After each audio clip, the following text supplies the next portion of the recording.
চীন দেশ থেকে এক সাংবাদিক বাংলাদেশে এসেছে রিপোর্ট করার জন্য।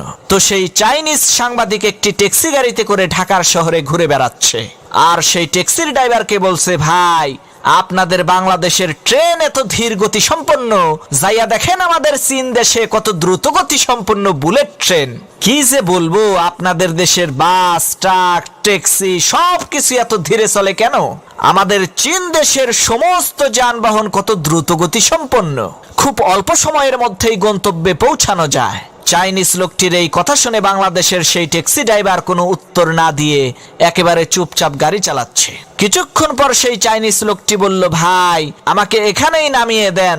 ট্যাক্সি ড্রাইভার গাড়ি থামালো। চাইনিজ লোকটি গাড়ি থেকে নেমে জিজ্ঞেস করলো, ভাই গাড়ির মিটার দেখে বলেন তো ভাড়া হয়েছে কত? ট্যাক্সি ড্রাইভার বলল, 15,000 টাকা।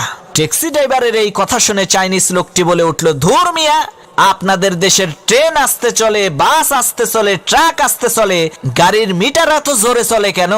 তখন সেই ট্যাক্সি ড্রাইভার বলল, ভাই মিটারটা হইল মেড ইন চাইনা, চীন দেশের মাল, তাই এত জোরে চলে।